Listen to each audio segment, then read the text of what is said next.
अस्सलाम वालेकुम गाइस। तो चलिए आज का वीडियो शुरू करते हैं कि दुनिया में इस्लाम इतना क्यों फैल रहा है। अब बड़े बड़े यूट्यूबर और बड़े बड़े सेलिब्रिटी भी इस्लाम को कबूल कर रहे हैं। तो उसका रीज़न क्या है? तो इस रीज़न से पर्दा हटाया है फैक्ट मंत्रा, एक चैनल है यूट्यूब का, उसने, वो भी किसी हिंदू भाई का ही चैनल है, लेकिन उसने इसके ऊपर से पर्दा हटाया है। तो चलिए वीडियो को शुरू करते हैं और देखते हैं कि रीज़न क्या है कि इतने लोग बड़े बड़े सेलिब्रिटी, यूट्यूबर, फुटबॉलर, क्रिकेटर क्यों इस्लाम कबूल कर रहे हैं। तो चलिए वीडियो को शुरू करते हैं।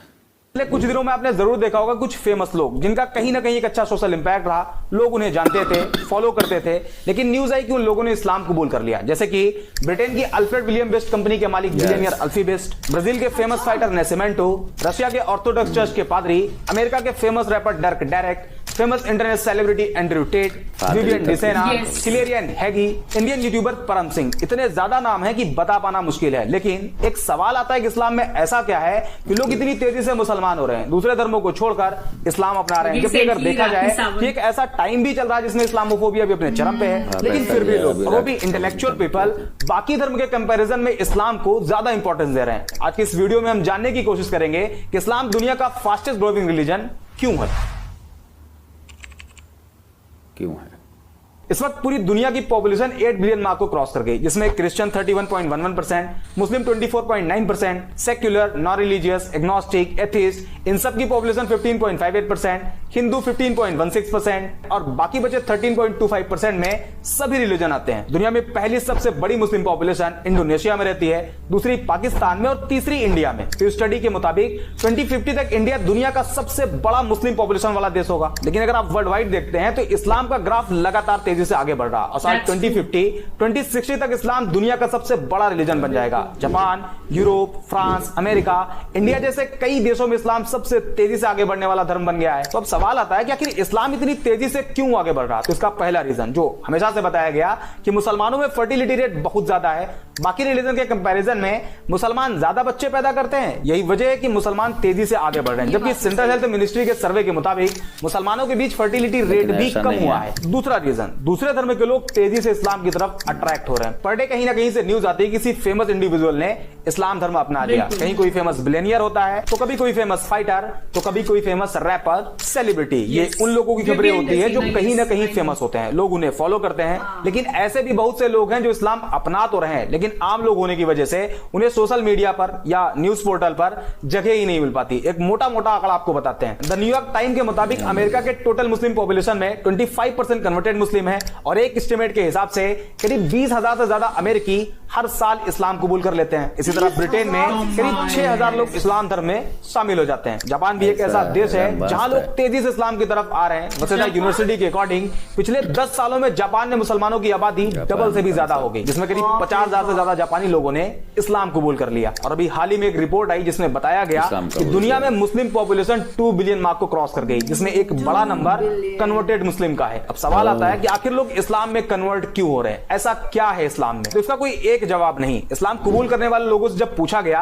कि आपने इस्लाम क्यों कबूल किया, तो ज्यादातर लोगों ने अलग अलग रीजन बताया। लेकिन एक जो कॉमन रीजन देखा गया वो था कि जब कोई नॉन मुस्लिम किसी ऐसे मुस्लिम के कांटेक्ट में आया जो एक्चुअल मुस्लिम था, इस्लाम के बेसिक्स को फॉलो करता था, तो उसे देख के वो उसकी तरफ अट्रैक्ट होते और इस्लाम के बारे में जानने की कोशिश करते। जिसमें कुछ ऐसी चीजें उन्हें मालूम चलती जो एक नॉन मुस्लिम के लिए बड़ी सरप्राइज होती। For example, social equality. बाकी धर्मों में देखा जाता है कि एक इंसान को दूसरे इंसान के आगे काफी नीचा दिखाया गया है। जैसे इंडिया में जातियों में बांट दिया गया, उसमें भी कैटेगरी बना दी गई और सबसे कमजोर कास्ट कैटेगरी को शूद्र बताया गया। ऊंची कास्ट के लोग उन्हें अछूत मानते, उनके हाथ का पानी तक नहीं पीते। इसी तरह दूसरे धर्मों में काले गोरे इंसान को लेकर डिस्क्रिमिनेट किया गया, काले लोगों को गुलाम बना लिया जाता, उनकी पिटाई भी होती और उनसे जानवरों की तरह काम भी लिया जाता। ऐसे में जब कोई नॉन मुस्लिम जिसे सोशल जस्टिस नहीं दिया गया था, उसने इस्लाम को पढ़ा और पाया कि प्रॉफिट ऑफ इस्लाम ने किसी बिलाल नाम के काले गुलाम को न सिर्फ आजादी दिलाई, बल्कि आजादी के साथ साथ बाकी मुसलमानों के आगे बिलाल को काबे की छत पर अजान कहने के लिए खड़ा कर दिया। इसके अलावा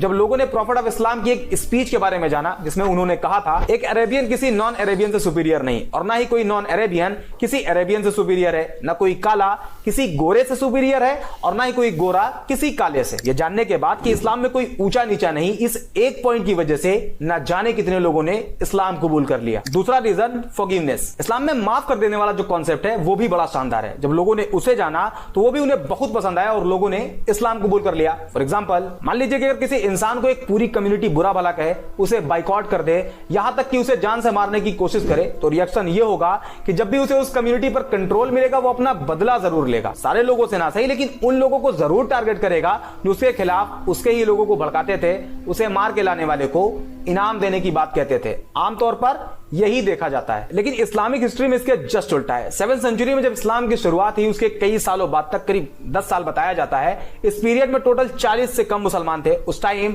अरब के जो पावरफुल लोग थे वो मुसलमानों को परेशान करते, प्रॉफिट ऑफ इस्लाम को जान से मारने की प्लानिंग करते, उन्हें जान से मार देने वाले को इनाम देने का वादा करते। यहां तक कि उस टाइम जितने मुसलमान थे उन सभी का सोशल बाइकआउट कर दिया गया और 3 साल तक अबी तालिब नाम की एक पहाड़ी पर कैद कर दिया गया। और मक्का के सरदारों ने यह अनाउंस कर दिया कि कोई भी मुसलमानों को कोई सामान न बेचे और अगर कोई ऐसा करता है तो उसे भी नहीं छोड़ा जाएगा। 3 साल बाद बाइकआउट पीरियड खत्म हुआ, लेकिन मक्का के लोग मुसलमानों को अभी भी टारगेट करते। सिचुएशन को देखते हुए 622 ईडी में मुसलमानों को मक्का से मदीना की तरफ जाने के लिए कहा गया, जिसे इस्लामिक हिस्ट्री में हिजरत कहा जाता है। हिजरत मींस माइग्रेशन। मुसलमान मक्का छोड़कर मदीना चले गए। उस टाइम मदीना को यसरब कहा जाता था, लेकिन मक्का के सरदारों का मानना था कि इस्लाम को पूरी तरह से अगर खत्म करना है तो उसके लिए सारे मुसलमानों को कत्ल कर दिया जाए। इसी इंटेंशन के साथ मुसलमान और मक्का के सरदारों की फौज के बीच पहली जंग लड़ी गई, जिसे जंगे बद्र कहा जाता है। इस जंग में मुसलमानों की जीत हुई और इसी हार का बदला लेने के लिए एक बार फिर मक्का के सरदारों की फौज निकली और इस्लाम की दूसरी जंग लड़ी गई, जिसे जंगे उहूद कहा जाता है। लेकिन 10 साल बाद जो मुसलमान मक्का छोड़कर मदीना चले गए थे वो एक मजबूत ताकत बनकर मक्का में वापसी करते हैं। उस टाइम मक्का के उन सरदारों में यह डर फैल गया कि हमने तो मुसलमानों को बहुत टॉर्चर किया है, प्रॉफिट ऑफ इस्लाम को जान से मारने की कोशिश करी है, आज मुसलमान हमसे ज्यादा पावरफुल हैं और अब वो हमें नहीं छोड़ेंगे। इस डर से बहुत से लोगों ने सरेंडर कर दिया और बहुत से लोग मक्का छोड़कर भाग गए। लेकिन जब प्रॉफिट ऑफ इस्लाम ने अपनी बात कहनी शुरू करी तो लोगों ने जो सोच रखा था वो उसके जस्ट उल्टा था और एक पब्लिक अनाउंसमेंट करी गई कि जिन जिन लोगों ने मुसलमानों को परेशान किया था, मुसलमानों को मारा था, मक्का छोड़कर मदीना जाने के लिए मजबूर किया था, उन सभी को माफ किया जाता है। ये एक सेंटेंस इतना इफेक्टिव साबित हुआ कि जो पहले इस्लाम को खत्म करना चाहते थे उन सभी ने इस्लाम कबूल कर लिया। और आज भी इसका इंपैक्ट इतना ज्यादा है कि जब कोई नॉन मुस्लिम इस्लाम के इस चैप्टर को पढ़ता है तो इस्लाम की तरफ अट्रैक्ट होता है। तीसरा और सबसे बड़ा रीजन है बिहेवियर। आज सोशल मीडिया पर इस्लाम की जिस इमेज को प्रेजेंट किया जा रहा है वो इस्लाम की रियलिटी नहीं। हालांकि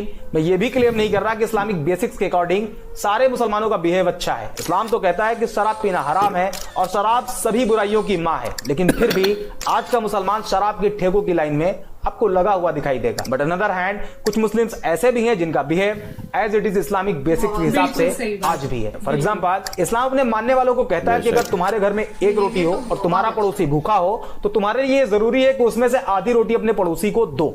इस बात को मेंशन नहीं किया गया है कि पड़ोसी मुसलमान हो तभी दो, बल्कि कोई भी हो, किसी भी रिलीजन को फॉलो करता हो, आपको उसके साथ वैसे ही बिहेव करना है। और आज के टाइम पर जब कोई नॉन मुस्लिम किसी एक्चुअल मुस्लिम के बिहेव को ऑब्जर्व करता है तो वो उसके बिहेव से अट्रैक्ट होता है और ये रीजन इस्लाम को इतनी तेजी से आगे बढ़ने में सबसे बड़ा रोल प्ले कर रहा है। इसके अलावा justice, tolerance, patience, peace, day of judgment और भी बहुत से रीजन है जिस वजह से लोग इस्लाम को बाकी धर्म के कंपैरिजन में ज्यादा प्रेफर कर रहे हैं। और ये जो आजकल बड़े बड़े सेलिब्रिटी इस्लाम एक्सेप्ट कर रहे हैं उसमें इस्लामोफोबिक एडवर्टीजमेंट भी इस्लाम की मदद खूब कर रहा, क्योंकि जब लोग एंटी इस्लामिक क्लेम करते हैं तो इसका इंपैक्ट पॉजिटिव और निगेटिव दोनों तरह से होता है। निगेटिव ये कि नॉन मुस्लिम कम्युनिटी में इस्लाम को लेकर नफरत बढ़ती है, जबकि इसका पॉजिटिव साइड ये है कि लोग उस एंटी इस्लामिक क्लेम को क्रॉस चेक करने के चक्कर में इस्लाम को पढ़ना शुरू कर देते हैं, जिसमें उन्हें अभी बताए गए पॉइंट्स मिलते हैं जो कि क्लेम से रियलिटी बिल्कुल अलग होती है एंड इवेंचुअली दे एक्सेप्ट। तो गाइस ये वीडियो था, बहुत ही शानदार वीडियो था और बिल्कुल सही बात है कि आजकल के टाइम में जितना मुसलमान को या इस्लाम को परेशान किया जा रहा है पूरे दुनिया में, उतना ही लोग इस्लाम कबूल कर रहे हैं। अपने इंडिया में देख लीजिए, इंडिया में देख लीजिए, जहाँ कुछ भी होता है मुसलमान का एंगल ढूंढ करके खोजाना शुरू कर देता है हमारे यहाँ का मीडिया। ऐसे फालतू मीडिया है हमारे यहाँ का। तो चलिए मिलते हैं फिर किसी और वीडियो में, जब तक के लिए बाय।